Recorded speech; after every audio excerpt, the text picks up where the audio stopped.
Bonjour tout le monde et bienvenue sur Money Tree, le podcast qui vous parle d'investissement et de finances personnelles au sens large et sans tabou. Je suis Julien Calamotte, investisseur passionné et auteur du livre à succès S'enrichir grâce à l'immobilier.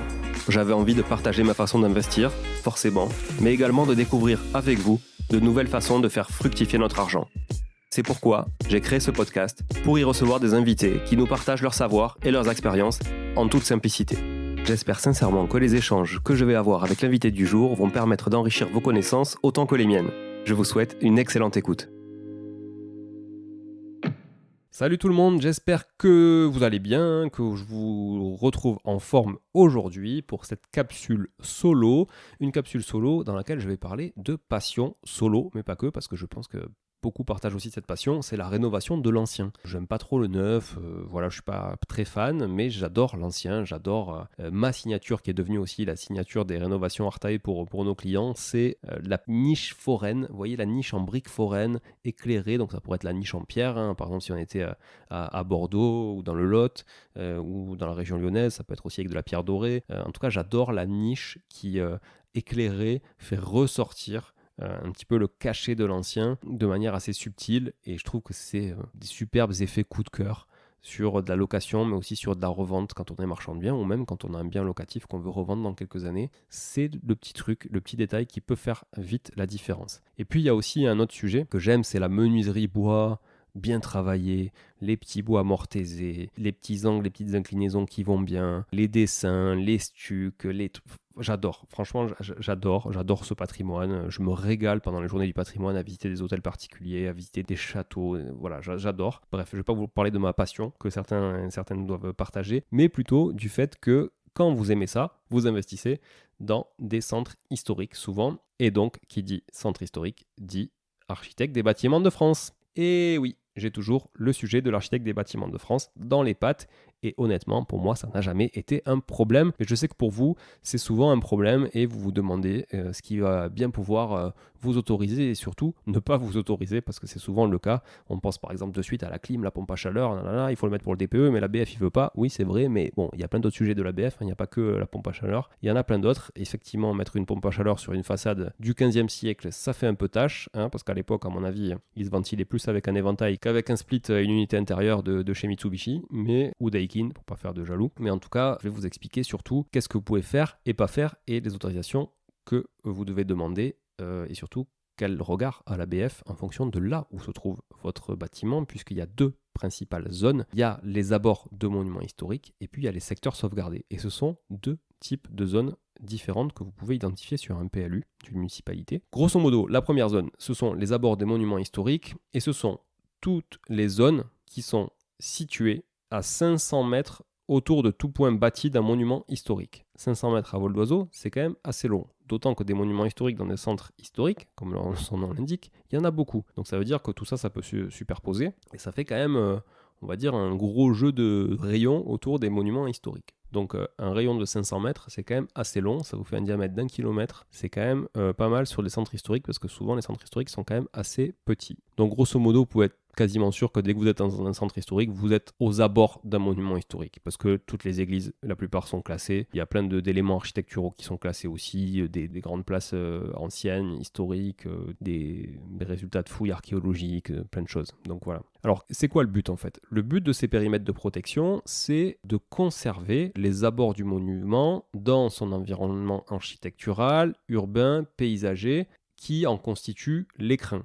Ça, c'est le nom donné par le ministère de la Culture et la Direction Générale des Patrimoines. Donc, ça veut dire ce que ça veut dire. Ça veut dire que si vous mettez une église au milieu d'une cité avec des bars années 60 et 70, c'est pas très sexy et autant vous dire que ça donne pas trop envie de prendre une photo. Ça donne pas trop envie de venir visiter non plus. Maintenant, si vous mettez la même église autour d'un environnement qui lui correspond avec la même architecture, les mêmes matériaux, la même ambiance et que du coup, comme l'indique le ministère de la Culture, ça constitue l'écrin. La ville sera plus attractive, sera plus sympathique à regarder, peut-être plus de tourisme, plus de cohérence en tout cas visuelle, architecturale et surtout, on conserve vraiment l'âme de la ville quand elle a été construite à ce moment-là. Et ça, moi je trouve ça génial. Après, peut-être que certains d'entre vous trouvent ça nul à chier parce qu'ils préfèrent les grosses colocs pour faire du gros cash flow dans les grosses barres d'immeubles années 60-70 avec des grosses charges collectives. Voilà, moi c'est pas mon truc, mais je peux comprendre que ça le soit pour certaines personnes.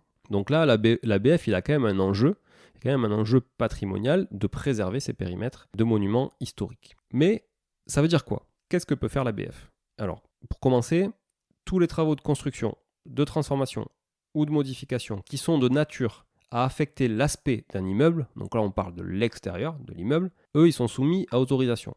Ils sont soumis à autorisation de l'urbanisme déjà, et ils sont soumis aussi à un avis, on parle d'avis, on ne parle pas d'autorisation, on parle d'avis de l'architecte des bâtiments de France, qu'on pourra appeler l'ABF aussi dans l'épisode. Donc cet ABF, lui, vous devez lui donner évidemment tout le détail de la nature des travaux qui sont projetés dans cette demande d'autorisation. Ça peut être une déclaration préalable, ça peut être un permis de construire. D'ailleurs, je vous invite à écouter l'épisode avec Laurence Delannoy sur le PLU. On vous donnera la différence aussi entre une DP, donc des déclarations préalables de travaux, un permis de construire, un PC et plein d'autres choses. D'ailleurs, on aborde rapidement les secteurs sauvegardés et les périmètres de monuments historiques, mais de manière moins détaillée que dans cette capsule. Donc là, l'ABF, lui, il émet un avis soit en donnant une autorisation au titre du code de l'urbanisme. Donc il dit, voilà, cet avis est conforme, ce qui signifie que, grosso modo, il délivre en l'état, sans prescription, il dit, ok, tout est parfait, etc. Soit il donne une autorisation spéciale au titre du code du patrimoine. Donc dans ce cas, l'avis est transmis au préfet qui, lui, prend la décision. Bon, ça arrive franchement pas souvent. Et ça, c'est dans le cas où vraiment il y a quelque chose qui est peut-être un peu... Parce qu'en fait, vous avez plusieurs choses dans les monuments historiques. Vous avez les monuments qui sont inscrits, donc je suis inscrit au monument historique, et vous avez ceux qui sont classés monuments historiques. C'est un peu différent, c'est pas du tout le même degré de protection, on va dire. Et j'imagine que les autorisations spéciales sont plus souvent aussi activées par l'ABF dans le cadre d'un monument classé, d'un périmètre de monument classé, que, je vous prends l'exemple de Toulouse, pour ceux qui connaissent, place du Capitole, à mon avis, si vous voulez refaire une façade, effectivement, peut-être que l'avis peut être transmis au préfet, et qui prendra lui la décision, et que l'ABF seul pourra peut-être pas prendre la décision. Voilà. Mais pour le reste, l'ABF émet son avis à la mairie, et puis évidemment au porteur du projet. Ok Julien, mais ça veut dire quoi l'aspect extérieur de l'immeuble? Alors, très clairement, l'aspect extérieur de l'immeuble, c'est tout ce qui a une relation visuelle, ce qu'on appelle une co-visibilité, entre le monument historique et le lieu des travaux. Exemple, si le lieu des travaux est visible depuis le monument historique, ou si, à l'inverse, le monument historique est visible depuis le lieu des travaux. Exemple, vous voyez depuis votre fenêtre de l'appartement sur laquelle vous voulez changer la menuiserie, par exemple, vous voyez un clocher d'église. Donc, vous voyez le haut du clocher. Donc, lui, du haut du clocher, il ne vous voit pas, parce que personne ne peut monter en haut du clocher à part les oiseaux. Par contre, vous voyez le haut du clocher. Donc, vous êtes dans ce cas-là. Ou alors, troisième cas, lorsque le monument historique et le lieu des travaux sont visibles en même temps à partir d'un espace public. Donc, vous, peut-être que vous ne voyez pas le clocher.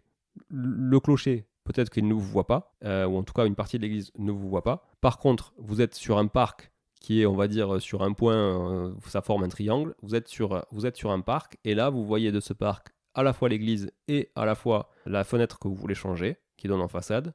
Du coup, vous êtes dans ce cas-là. Donc là, l'ABF a un droit de regard sur tout ce que vous allez faire sur l'aspect extérieur. Par contre, il n'a aucun droit de regard sur ce que vous allez faire à l'intérieur, mais... Et c'est là où souvent les internautes, ça fait un peu vieux ça, les abonnés que j'ai sur Insta, quand je parle de projets, etc., me disent « Ah bon, mais l'ABF, il n'a pas droit de te dire de mettre tel matériau à l'intérieur, etc. » Eh bien si. Si, parce que quand j'investis et quand je fais des rénovations en secteur sauvegardé, donc là on passe sur le deuxième type de périmètre de protection, le secteur sauvegardé, lui, vous allez le voir, l'ABF a un droit de regard à l'intérieur. Alors, un secteur sauvegardé, qu'est-ce que c'est? Donc, un secteur sauvegardé, c'est un périmètre qui est destiné à garantir la sauvegarde et la mise en valeur des quartiers historiques. Parce que oui, sur le premier volet relatif aux abords de monuments historiques, c'est vrai que je me suis quand même bien penché sur le centre historique, etc. Mais au final, si vous avez une église qui est complètement en dehors, mais qui est quand même considérée comme un monument historique, et que vous n'êtes pas du tout en centre-ville ou en centre historique, vous êtes quand même dans le cadre du périmètre de protection autour, donc 500 mètres autour de cette église. Hein. Donc voilà, effectivement, je mets un bémol sur le premier secteur, qui est donc l'abord de monuments historiques. Ce n'est pas que dans le centre historique, c'est tout monument historique qui pourrait être même à 30 km d'un centre-ville. Hein. Voilà. Je rajouterai que sur les abords de monuments historiques, j'ai beaucoup parlé de centres historiques, etc. Mais en fait, cette règle s'impose partout. C'est-à-dire que vous pouvez avoir un périmètre de protection à 500 mètres autour d'une église qui est elle-même à 30 km d'un centre-ville ou d'un centre historique. Hein. C'est pas forcément une relation obligatoire entre le fait d'être aux abords d'un monument historique et d'être en centre historique. C'est vrai que j'ai pas mal insisté là-dessus parce que c'est mon expertise personnelle, mais de manière générale, vous pouvez avoir un monument historique dans n'importe quel endroit qui n'est pas un hyper centre-ville, par exemple. Par contre, maintenant, on va passer sur le secteur sauvegardé. Le secteur sauvegardé, lui, très clairement, il est destiné à garantir la sauvegarde et la mise en valeur de justement ces quartiers historiques. Ces quartiers historiques qui, par défaut, sont au niveau de l'architecture, du patrimoine vraiment d'antan, d'époque, et méritent, en tout cas pour ceux qui aiment l'histoire et le patrimoine, et c'est le rôle aussi du ministère de la Culture et de l'architecte des bâtiments de France de le faire, de conserver d'autant plus ce patrimoine-là. Donc là, ces périmètres-là, ils sont regroupés dans ce qu'on appelle un plan de sauvegarde et de mise en valeur, le fameux PSMV. Et ce PSMV, quand donc vous êtes en secteur sauvegardé, ce PSMV vient se substituer au plan local d'urbanisme. Ça veut dire qu'il a vraiment valeur de document d'urbanisme, lui. Il prend le dessus, ok ? Et c'est là, en fait, que on retrouve un droit de regard de la part de l'ABF à l'intérieur, et donc de l'urbanisme, à l'intérieur de votre appartement ou de votre immeuble. Voilà. Donc là, on n'est plus du tout sur l'aspect extérieur de l'immeuble, on est vraiment aussi sur l'aspect intérieur. Et c'est là où je disais tout à l'heure qu'il y a des personnes qui me disaient mais pourquoi tu demandes à l'ABF pour changer ton placo, quoi ? Ou pourquoi tu demandes à l'ABF pour déposer de la tomate ? Ou pourquoi tu demandes à l'ABF pour cacher une moulure au plafond ? Pourquoi tu demandes à l'ABF pour démolir une cheminée ? Parce qu'en fait, si ces éléments sont classés, si ces éléments ont vraiment un attrait historique, s'ils sont d'origine, l'ABF va vous demander souvent de les conserver. Alors un ABF, il n'est pas fou, il sait qu'il faut faire des concessions. Il y a de la rénovation énergétique à apporter sur les bâtiments de manière générale. Il y a des coûts aussi de matériaux qui peuvent être impactants sur typiquement. Alors ça, il y dérogera pas. Par exemple, c'est un mauvais exemple, mais typiquement une fenêtre en bois coûte beaucoup plus cher qu'une fenêtre en alu, qui coûte elle-même beaucoup plus cher qu'une fenêtre en PVC. Donc vous avez quand même 3 gammes de prix qui sont totalement différentes. Et une fenêtre en PVC peut vite coûter 3 fois moins cher qu'une fenêtre, 3-4 fois même moins cher qu'une fenêtre en double vitrage également en bois, mais parce qu'on aura des petits bois mortaisés, on aura de l'usinage qui sera très très différent sur le bois, on aura un peu de dessin et autres. Donc vous comprenez que l'ABF doit faire aussi des concessions en fonction des coûts de la rénovation. Après, ça reste un être humain, il y en a qui sont un peu plus stricts que d'autres. Moi en tout cas, celui avec lequel je travaille régulièrement est plutôt cool. Donc il a conscience qu'à partir du moment où on fait du bon boulot, qu'on respecte bien ses préconisations et ses prescriptions, c'est comme ça qu'on les appelle, du coup il peut concéder 2-3 trucs. Voilà. Donc pour conclure, déjà, à partir du moment où vous touchez à l'aspect extérieur d'un bâtiment ou même à l'intérieur d'un bâtiment et que vous êtes justement dans ces périmètres-là, vous devez déposer une déclaration préalable de travaux. Quand vous êtes en secteur sauvegardé, j'entends. Quand vous êtes en monument historique, c'est modification de l'aspect extérieur. Vous devez faire une déclaration préalable de travaux ou un permis de construire, ça dépend des types de travaux. Mais par contre, quand vous êtes en secteur sauvegardé, même si vous voulez juste créer un faux plafond qui cachera des moulures, vous devez demander l'autorisation. Et autant vous dire qu'on vous l'acceptera certainement pas si ça cache des moulures qui sont là depuis l'historique. Donc changer une menuiserie, ça va de soi. C'est obligatoire puisqu'on le voit de l'aspect extérieur, mais on le voit aussi de l'aspect intérieur. Ça veut dire que si vous êtes en secteur sauvegardé et que vous mettez par exemple du PVC à l'intérieur et du bois à l'extérieur, parce que ça arrive, ou de l'alu à l'intérieur et du bois à l'extérieur, ça arrive. Il y en a qui font ça pour économiser des sous. Mais du coup, en secteur sauvegardé, ça marche pas.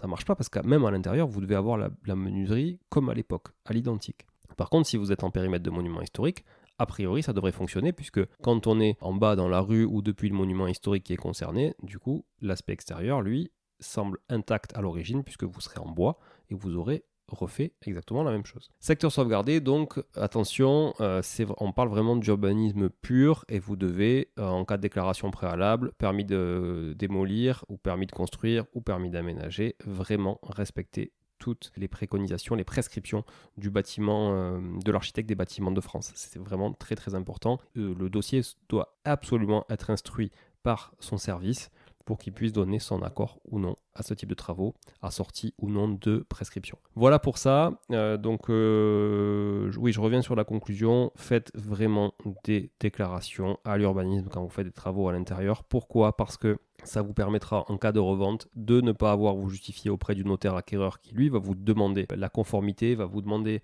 l'achèvement des travaux, déclaration d'achèvement des travaux, la conformité donc des travaux que vous aurez déclarés préalablement. Voilà, c'est important. Faites-le de manière propre. Faites-vous aider si jamais vous ne savez pas lire un PLU, etc. Faites-vous aider. Il y a plein de gens comme Laurence Delannoy que j'ai reçu qui peuvent vous accompagner sur le sujet. Nous, évidemment, on fait ces déclarations d'urbanisme pour nos clients dans le cadre de rénovation. Donc ça, on le fait pour eux. On a l'habitude de le faire. Donc c'est pas un souci. En plus, on commence à connaître quand même aussi maintenant les services qui peuvent instruire ce genre de dossier, dont l'architecte des bâtiments de France quand on est concerné ou nos clients sont concernés. Mais dans d'autres régions, si vous n'êtes pas en région toulousaine, etc., demandez de l'aide à des personnes qui sont spécialisées dans tout ça. Nous, d'ailleurs, on n'est pas hyper spécialistes de l'urbanisme. On peut faire ce qu'on a déjà fait, mais on n'est pas des hyper spécialistes de ça. J'espère que vous y voyez en tout cas plus clair sur la notion de abord de monument historique. Donc périmètre de protection, 500 mètres autour d'un monument historique. Ok, là, si je résume, c'est juste visuel depuis l'extérieur, donc aspect extérieur de l'immeuble. Par contre, si je suis dans un secteur sauvegardé, donc on va dire c'est plutôt le centre historique, là dans tout le secteur, et ça vous voyez c'est bien dessiné sur une carte de PLU, donc regardez bien la cartographie d'un PLU, là où vous avez les zonages, vous verrez le périmètre sauvegardé, le secteur sauvegardé, il est indiqué. Et là, si vous êtes dans ce secteur sauvegardé, effectivement, vous devez même pour des menus de travaux intérieurs faire une déclaration préalable de travaux qui sera soumise à l'accord ou non et aux prescriptions de l'architecte des bâtiments de France.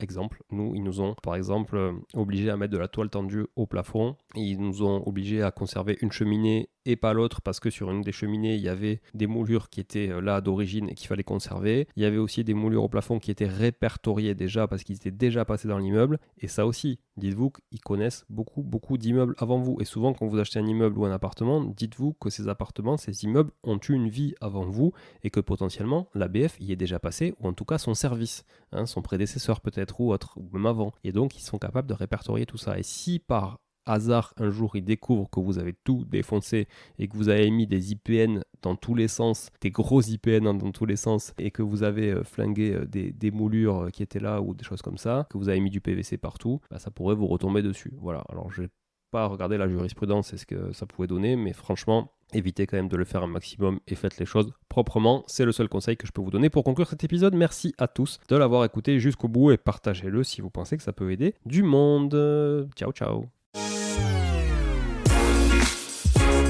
Bon, si vous êtes là, c'est que vous avez écouté jusqu'au bout et a priori, l'épisode vous a plu. Si c'est bien le cas, n'hésitez pas à le partager autour de vous. Notez ce podcast sur Apple Podcast et Spotify en laissant un commentaire 5 étoiles. Je ne vous le répéterai jamais assez, mais c'est grâce à vous que ce podcast vit aujourd'hui et peut continuer de vivre en vous proposant un contenu toujours plus qualitatif. Merci encore, je vous retrouve très vite sur un nouvel épisode de Money Tree. En attendant, je vous souhaite la meilleure des réussites dans vos projets et un bon enrichissement. À très bientôt.